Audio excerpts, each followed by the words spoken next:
Hi friends, welcome to Mashallah Taslan channel. இன்னைக்கு நம்ம சேனல்ல நம்ம பார்க்க போறது சூப்பர் டேஸ்டி அண்ட் ஈஸியான ஒரு டெசர்ட் ரெசிபி தாங்க பார்க்க போறோம். நம்ம வீட்ல இருக்கிற சில பொருளெல்லாம் வச்சு ஈஸியா பண்ணக்கூடிய ரொம்ப டேஸ்டியான ஒரு டெசர்ட். வீட்டில் இருக்கிற கொஞ்சம் சில ஐட்டம்ஸ் மட்டும் போதும், அதே சமயம் ரொம்ப டேஸ்டியாகவும் இருக்கும். ஸோ வாங்க இது எப்படி பண்ணுறதுங்கிறது பார்க்கலாம். இதுக்கு வந்து நான் ஒரு 1/2 லிட்டர் பால் எடுத்திருக்கேன், ஒரு 5 கேரட் எடுத்திருக்கேன், அதில் 4 தான் கட்டியிருக்கேன், ஒரு அன்சைட் இருக்குது.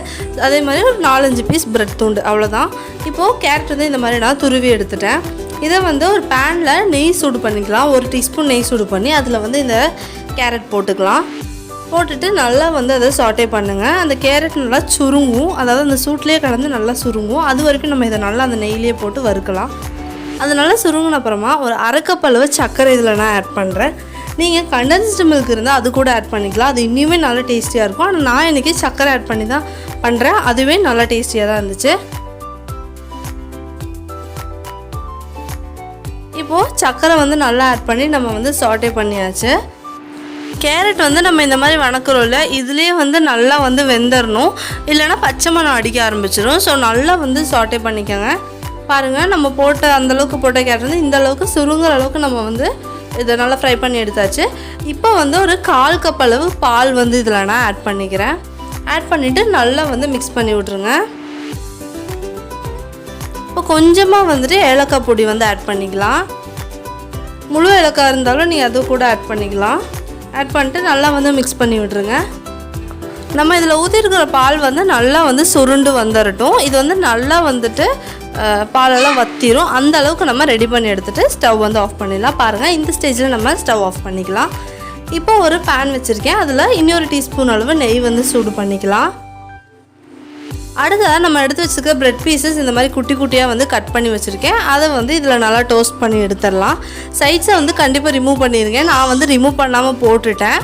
அதனால என்ன ப்ராப்ளம்னா, டேஸ்ட் எதுவும் மாறாது, ஆனால் நமக்கு கட் பண்ணும்போது அந்த கரெக்டான ஷேப்பில் கட் ஆகி வராது. ஸோ இந்த மாதிரி 2 பக்கமும் நல்லா டோஸ்ட் பண்ணி எடுத்துக்கோங்க. ப்ரெட் வந்து அப்படியேவும் வைக்கலாம், ஆனால் இந்த மாதிரி வைக்கும்போது அது அந்த நம்ம கஸ்டர்டெல்லாம் ஊற்றும்போது அப்படியே கரைஞ்சி போகாமல் அப்படியே இருக்கும். அதுக்காக தான். இப்போ இன்னொரு கடாயை எடுத்திருக்கேன், அதில் 3 டேபிள் ஸ்பூன் அளவு கஸ்டர்ட் பவுடர் வந்து நான் ஆட் பண்ணுறேன். கஸ்டர்ட் பவுடர் ரெசிபி நம்ம சேனலில் ஆல்ரெடி நம்ம அப்லோட் பண்ணியிருக்கோம். அப்படி கஸ்டர்ட் பவுடர் வீட்டில் ஹோம்மேடும் இல்லை, வெளியில் வாங்கினதும் இல்லை அப்படின்னா நீங்கள் 3 டேபிள் ஸ்பூன் அளவு கார்ன்ஃப்ளவர் இதில் ஆட் பண்ணிக்கோங்க. கார்ன்ஃப்ளவர் ஆட் பண்ணி அதில் ஏதாவது ஒரு எசன்ஸ், அதாவது உங்களுக்கு ஃபேவரட்டான எசன்ஸ் வந்து ஆட் பண்ணிக்கோங்க. எந்த எசன்ஸும் இல்லை அப்படின்னா வேனிலா எசன்ஸ் வந்து ஆட் பண்ணிக்கோங்க, அதுவே வந்து நல்லாயிருக்கும். பட் முடிஞ்ச அளவுக்கு கஸ்டர்ட் பவுடர் எடுக்க பாருங்கள், அதுதான் நல்ல டேஸ்டியாக இருக்கும். இப்போ ஒரு 1/4 கப் அளவு சர்க்கரை இதில் நான் ஆட் பண்ணுறேன். ப்ரௌன் சுகர் ஏன் ஆட் பண்ணுறேன்னா, ஒயிட் சுகர் என்கிட்ட தீந்துருச்சு, அதனால தான் ப்ரௌன் சுகர் ஆட் பண்ணுறேன். அப்புறம் ஒரு 1/4 கப் அளவு பால் ஊற்றி இது எல்லாத்தையும் நல்லா வந்து கலக்கிக்கலாம். நல்லா வந்து மிக்ஸ் பண்ணி விடுங்க, கட்டை எதுவும் இருக்கக்கூடாது அந்த நம்மளோட கஸ்டர்ட் மிக்சரில். இந்த மாதிரி நல்லா மிக்ஸ் பண்ணி எடுத்தாச்சு. சர்க்கரை கரையணும்லாம் இல்லை, அந்த கஸ்டர்ட் பவுடர் நல்லா கரைஞ்சி வந்தால் போதும். அடுத்ததாக இதில் ஒரு 1/2 லிட்டர் அளவு பால் நான் ஆட் பண்ணுறேன்.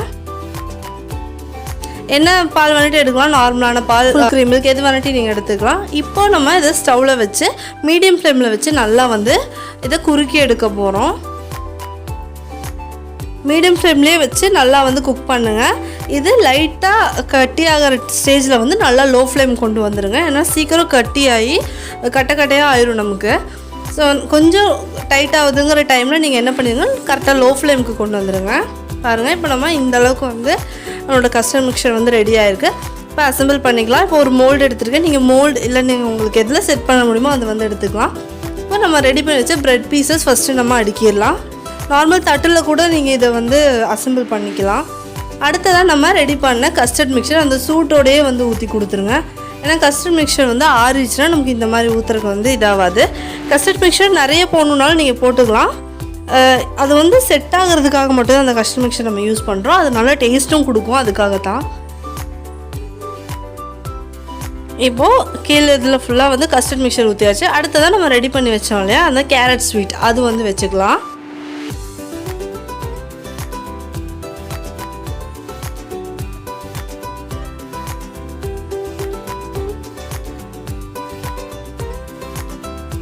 ரெண்டாவது லேயர் ஃபுல்லாக வந்து கேரட் வச்சு கொடுத்தாச்சு. அடுத்ததாக நம்ம பின்னி டோஸ்ட் பண்ணி வச்சுருக்கிற ப்ரெட் வந்து அடுக்கிறோம். கண்டிப்பாக சைட்ஸை வந்து கட் பண்ணிவிட்டு நீங்கள் வந்துட்டு டோஸ்ட் பண்ணி எடுங்க. இல்லைனா கண்டிப்பாக கட் பண்ணும்போது உங்களுக்கு கஷ்டமாக இருக்கும். சாப்பிடும்போது டேஸ்ட்டில் எந்த டிஃப்ரென்ஸும் இல்லை, நல்லாவே இருக்குது.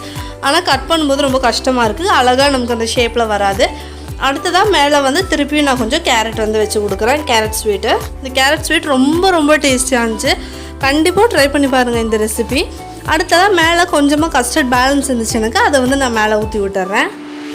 இந்த கஸ்டர்ட் கொஞ்சம் நிறைய கூட பண்ணிக்கோங்க. ஒரு 1/2 லிட்டர் பாலில் பண்ணுறதுக்கு வந்து 1 லிட்டர் பாலில் கூட பண்ணி நீங்கள் நல்ல திக்கான லேயரை போட்டால் இன்னும் ரொம்ப டேஸ்டியாக இருக்கும்.